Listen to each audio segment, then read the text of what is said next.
Assalamualaikum warahmatullahi wabarakatuh. Hamdan wa syukran lillah, salatan wa salaman ala rasulillah, la nabiyya ba'da, amma ba'd.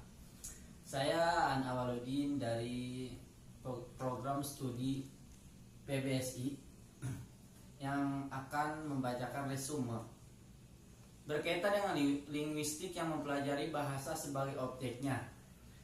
Pada acara webinar kemarin membahas tentang bahasa yang terdapat di negeri kita tercinta, yang terkenal dengan multikultural bahasa, budaya, makanan khas, dan adat.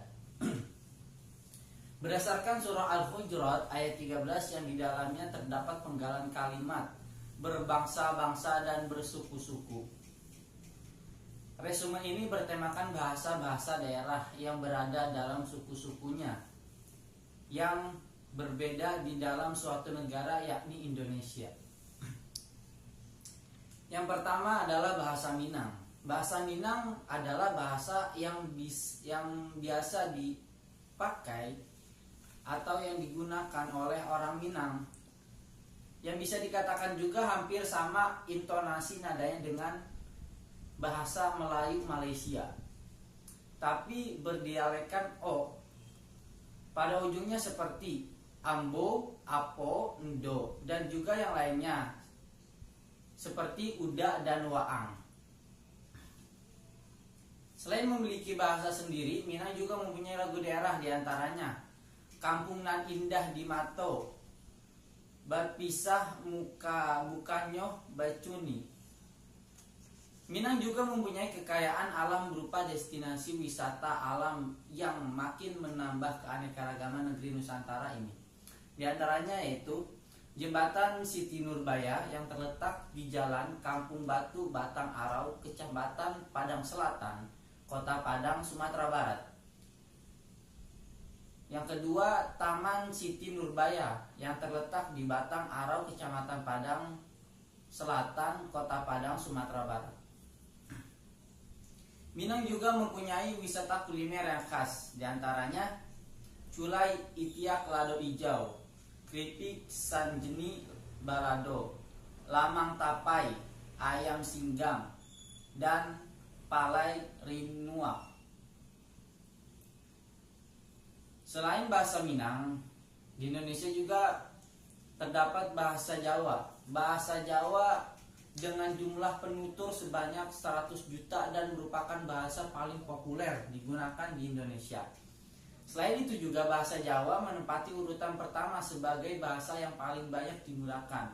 Berikut diantara kata sapaan dalam bahasa Jawa: orang tua, wong tuwo atau tiang sopo, kakek nenek, mbah lanang, mbah wedok, ayah ibu, bapake simbake, kakak bapak ibu atau tante, atau kalau di bahasa Betawinya encing, itu pak de, mbok lade,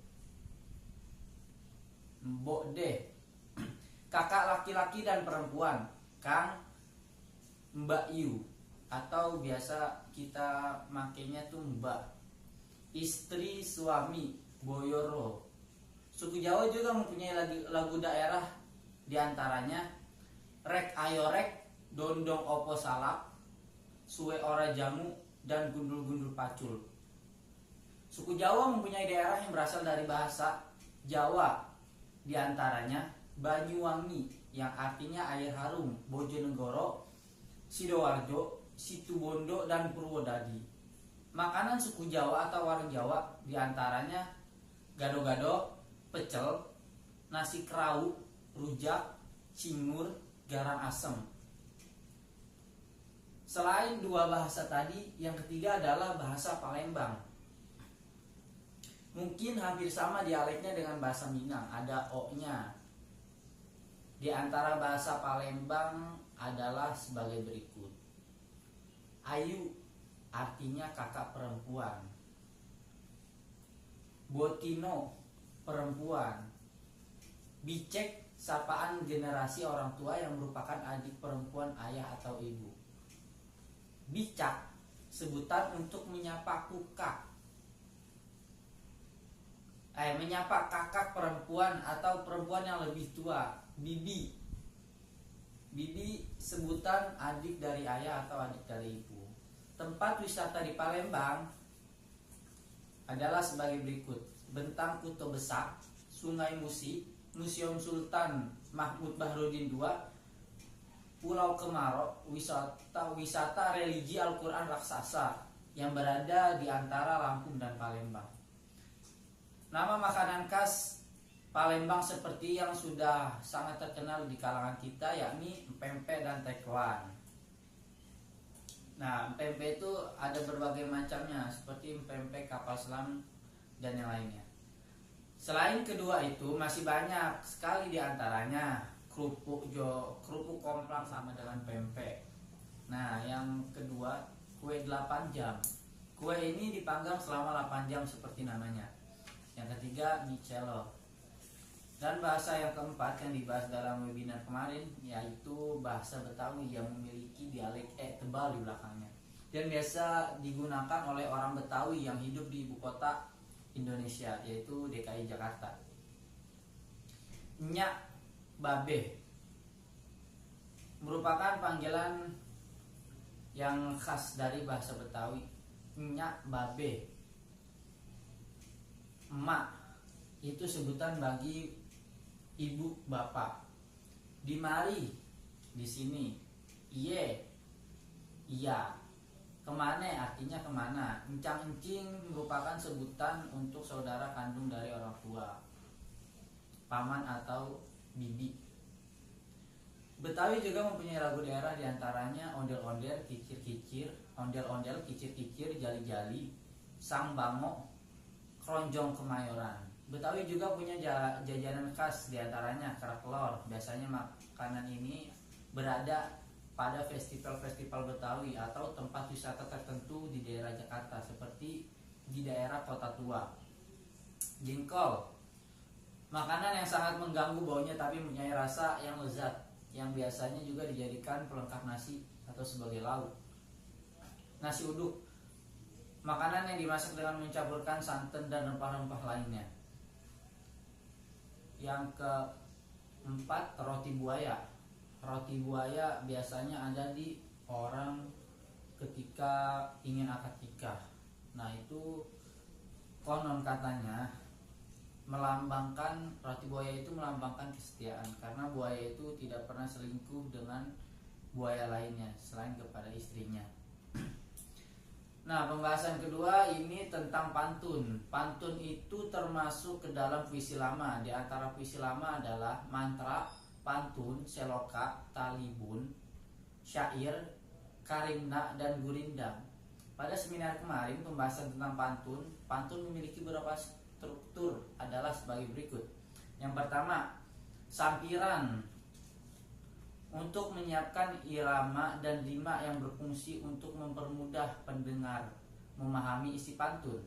Yang kedua, isi, merupakan isi kandungan atau tujuan dari pantun tersebut. Biasanya sampiran itu berada di 2 bait pertama dan isi itu berada di 2 bait selanjutnya. Ciri-ciri pantun. Pantun memiliki bait, setiap baitnya itu disusun dengan baris. Nah, maaf tadi sebelumnya, itu sampiran berada di baris pertama dan kedua, dan isi berada di baris ketiga dan keempat. Ciri-ciri pantun. Pantun memiliki bait. Setiap bait pantun disusun oleh baris-baris. 1 bait terdiri dari 4 baris. Setiap baris terdiri dari 8 hingga 12 kata. Yang ketiga, setiap baris terdiri dari 4 hingga 6 kata. Yang keempat, setiap bait pantun terdiri atas sampiran dan isi. Baris pertama dan kedua merupakan sampiran, barisan ketiga dan keempat merupakan isi. Yang kelima, pantun bersajak AB, AB atau AA, AA. Tidak boleh AA, BB atau sajak lainnya. Selain itu juga ada kaidah kebahasaan yang terkandung di dalam sebuah pantun. Adapun kaidahnya adalah sebagai berikut: diksi, imaji, bahasa kiasan, bunyi, atau rima dan irama. Jenis-jenis pantun. Dari semua yang saya catat dan saya dapat, diantaranya adalah jenis-jenis pantun. Yang pertama berdasarkan isinya, yang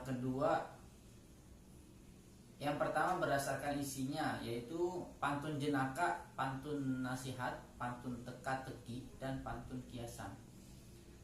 Dan yang kedua berdasarkan siklus kehidupan usia, seperti pantun anak-anak, pantun anak muda, pantun orang tua. Yang ketiga berdasarkan bentuknya, pantun berkait dan pantun kilat.